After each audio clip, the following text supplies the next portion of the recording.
Você está ouvindo mais um episódio do podcast sobre neurociências do programa de extensão Sustenta a Vida da Universidade Federal Fluminense.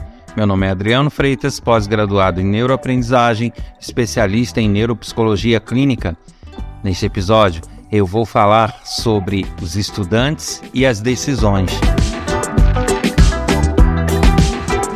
E como de costume, eu convido a todos que estão me acompanhando a partir de agora ou que me acompanharam recentemente a visitarem todos os episódios do podcast desse canal, porque eu trato de assuntos diversos e é um conhecimento bastante amplo e que tende a agregar em todos os profissionais e em todas as pessoas que são interessadas por esse tipo de assunto no desenvolvimento humano e no comportamento.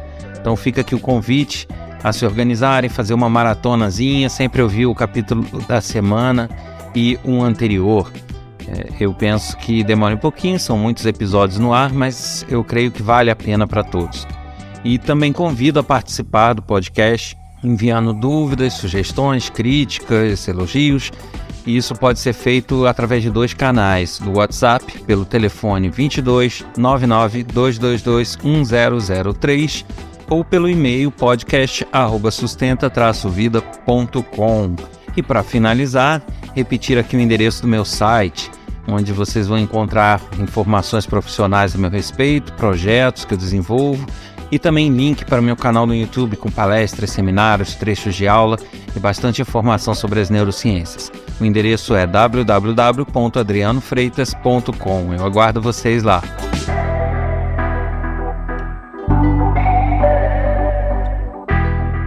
E atendendo a pedidos, eu vou retomar um assunto que já foi tratado em outro episódio, que são as decisões, só que dessa vez especificamente no tocante aos estudantes. Quando eu cito que estou atendendo a alguns pedidos e não cito de quem, é justamente porque foram vários pedidos. E aí, para não correr o risco de cometer injustiças, deixar de citar ou ficar monótono citar várias pessoas, eu apenas cito genericamente. Mas eu recebi vários questionamentos tratando desse assunto, sobre, principalmente, os adolescentes, se eles estariam maduros o suficiente para decidir sobre a carreira, decidir sobre uma faculdade. E agora, inclusive alguns citando as mudanças que vão ocorrer no ensino médio, para decidir sobre o currículo dele no ensino médio. E aí eu resolvi retomar esse assunto de processos decisórios. Alguma informação vai ficar até redundante com outros episódios, mas eu acho que é uma discussão que vale a pena a gente levantar, vale a pena discutir, para que a gente entenda esse processo e como isso se dá em termos de comportamento do jovem, do adolescente. Bem, os questionamentos, eles tratam principalmente de 2 questões. Sobre o novo ensino médio, onde estudantes vão ter que escolher se eles vão preferir se aprofundar em áreas exatas ou em áreas humanas, e daí o currículo fica praticamente voltado a isso. E aí ele é habilitado, a fazer cursos profissionalizantes ou faculdades nesse segmento. E trata também esses questionamentos dessas escolhas que o adolescente tem que enfrentar quando está nessa transição do ensino médio para a faculdade. Que curso escolher, em que profissão ele vai atuar, porque havemos de convir que são escolhas que interferem bastante no futuro, Ele vai estar escolhendo uma profissão e muitas vezes ele enfrenta uma faculdade, passa no Enem, se esforça, os pais se esforçam quando não é possível passar no Enem, se esforçam para arcar com uma faculdade particular e mais à frente se vê, não era isso que eu queria, não gostei, e aí muda de ideia. Isso não é raro de acontecer, todos já devem ter tomado conhecimento de muitos casos dessa forma. Mas por que isso acontece? Vou voltar aqui um pouco nos conceitos sobre os processos decisórios. Bom, e como eu já falei em outro episódio, quem quiser mais detalhes é só recorrer ao episódio onde eu falo sobre decisões. Mas, em linhas gerais, o processo decisório se dá a partir de experiências anteriores que a gente viveu. Então, o nosso cérebro, ele não aleatoriamente não escolhe, isso aqui é melhor ou aquilo é melhor e toma atitude ou fecha uma decisão. Não, ele busca no banco de conhecimentos, experiências e vivências que ele teve, o que pode indicar ser melhor para ele. O caminho A, o caminho B, o caminho C, e daí ele toma essa decisão, ele se move a decidir sobre aquilo. Porém, existem duas coisas envolvidas aí. A primeira, quanto mais a pessoa viver, quanto mais a pessoa tiver idade, mais ela vai ter tido experiências e vivências. Então, esse banco de dados que o cérebro consulta para tomar as decisões acaba sendo mais rico. Porque quando eu falo de consulta de banco de dados ou de conhecimento, eu não estou falando em conhecimento acadêmico ou conhecimento de trabalho, eu estou falando de vivência, dos nossos conhecimentos, do que a gente adquire no correr da nossa vida. Então, uma pessoa de 40 anos e 50 anos, ela viveu muito mais, ela passou por mais situações, enfrentou mais adversidades, mais decisões, então ela vai ter um banco de experiências e informações mais sólido para que ela possa tomar decisões mais coerentes, mais embasadas. Já um adolescente, ele não só viveu menos, teve menos experiências, né? Como ele pode até ter tido uma riqueza muito grande de experiências, mas raramente um adolescente teve experiência profissional, teve experiência de mercado de trabalho, teve experiências que vão dar a ele a condição de decidir sobre esses assuntos. As experiências dele são diversas, são experiências de férias, de brincadeira, de colegas, de internet, e nem sempre essas experiências os respaldam a tomar decisões profissionais, por exemplo. Então, esse já é o primeiro problema. E o segundo problema é que áreas envolvidas nesse processo decisório são áreas que só vão estar totalmente maduras, né? O cérebro amadurece e ele vai estar completando o seu processo de amadurecimento lá pelos 33, 34 anos. Eu também já falei disso. Isso significa que quanto mais distante dos 34 anos, menos eficiência nesse levantamento e nessa tomada de decisões o cérebro tem. E quanto mais próximo dos 33, 34 anos, maior a eficiência nesse processo decisório. Então, isso significa que um adolescente, ele tem dois problemas lutando contra ele. O primeiro, que é de não ter as vivências necessárias para tomar decisões profissionais, na esfera profissional. E segundo, que além de não ter tido experiência suficiente, o cérebro dele tem que lidar com poucas informações acerca de vivências nesse segmento e, ao mesmo tempo, não está preparado, não está amadurecido o suficiente para decisões muito coerentes ou decisões, principalmente, que têm uma visão de futuro. Quando você toma decisões profissionais, escolhe sua carreira, escolhe o curso que você vai seguir, você tem que ter uma visão de futuro, que você vai escolher justamente porque você vai levar em conta o que você gosta, o que te dá prazer de fazer profissionalmente, mas também aquilo que lhe dá subsistência, aquilo que você tem mais chance, aquilo que é mais viável em termos de mercado. Então, geralmente, o ideal é que as pessoas unam o chamado útil ao agradável, né? Elas tomem decisões que agradem ela pessoalmente, que ela não trabalhe de forma contrariada o tempo inteiro, porque isso faz mal para todo mundo, não é bom para ninguém, mas ao mesmo tempo ela escolheu uma carreira que dê a ela condições de sobrevivência. Eu acho que as duas coisas são importantes. Ninguém vive por ideologia. Infelizmente, não é possível você adotar uma ideologia e viver somente dela. Então, essa decisão se faz fundamental, porque por mais que eu goste de uma área, por exemplo, eu gosto de tecnologia, dentro da área de tecnologia você tem N sub-áreas. Algumas sub-áreas da tecnologia não são fáceis, não são possíveis a pessoa se manter com muita facilidade delas. Já outras sub-áreas são. Então, não significa que eu não possa fazer o que eu quero. Significa que eu tenho que pesar as várias coisas para tomar as decisões. Não ter essa visão de futuro ajuda a tomar decisões mais sólidas, mais embasadas. Ou mesmo que você não queira analisar o seu caso financeiro, você queira, não, eu quero escolher o que eu quero, ponto. Né? Mas essa escolha, ela tem que refletir uma condição sua futura, porque aquela escolha não vai ser só para agora. É uma escolha que você vai ter que encarar no correr da sua vida, que vai gerar consequências. Então, independente de você fazer um levantamento de mercado ou não, ou ser puramente por gosto, esse gosto tem que ser muito bem pensado e pesado. E essa visão de futuro é fortemente trabalhada por uma área, que eu já cansei de falar dela, o córtex pré-frontal, e essa área realmente é uma das últimas a amadurecer no ser humano.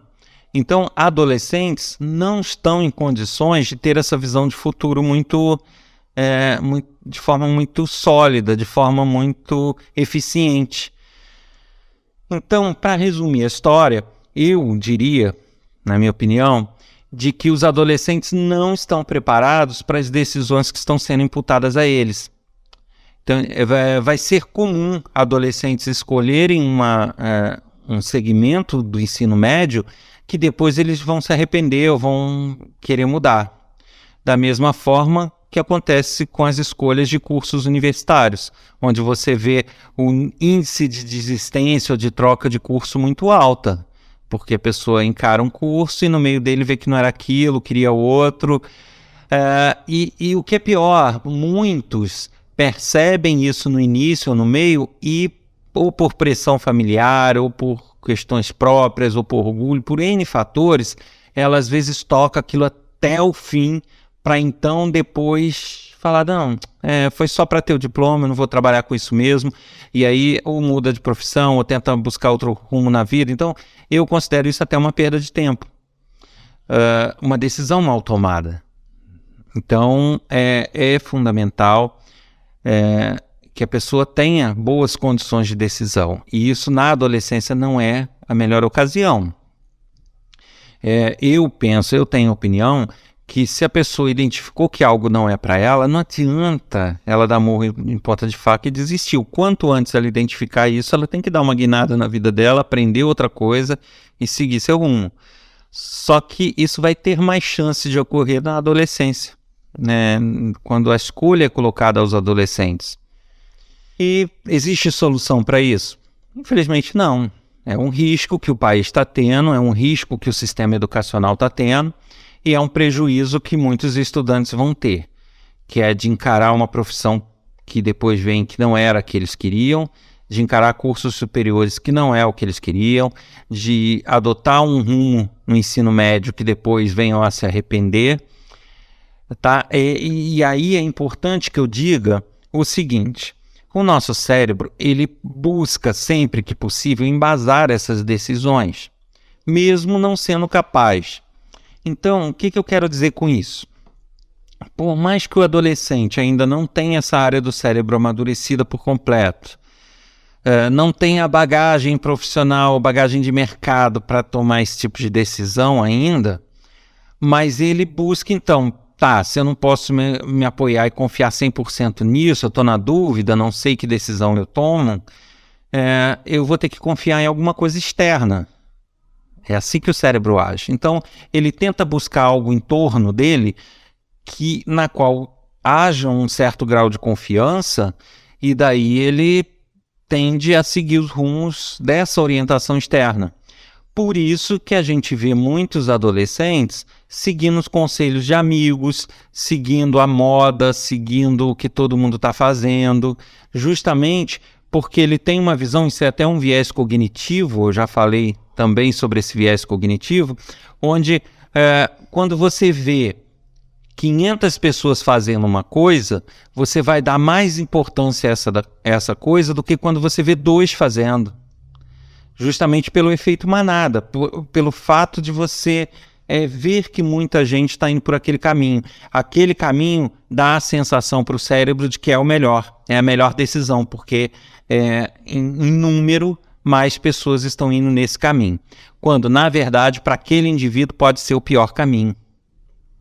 Então, é esse o problema da adolescência, porque além de não tomar boas decisões, ele pode seguir conselhos, orientações ou modismos, ou até movimentos de outras pessoas que não seriam melhor no caso dele.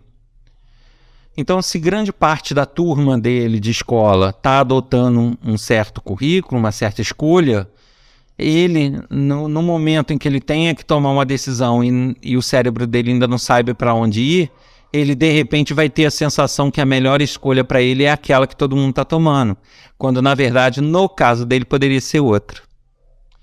Então são problemas que vão ser enfrentados pelos adolescentes, né? Já são enfrentados no momento de decidir sobre a universidade. E serão mais enfrentados agora com essa mudança no ensino médio. Sendo que, aí você me diz, poxa, mas tem muitos alunos que desistem do curso ou veem que não era aquilo e toca até o final de forma forçada. Perfeito. Mas não são a maioria. Por sorte, não são a maioria. E eu vou dizer por quê. Porque boa parte desses alunos possui professores que ajudam, possui familiares que ajudam, possui amigos que ajudam. Então, quando um cérebro ainda não é maduro o suficiente para uma atividade e você tem pessoas maduras no entorno que fazem o papel que o cérebro faria e que não é capaz, muitas vezes você consegue direcionar e fazer com que a pessoa decida melhor.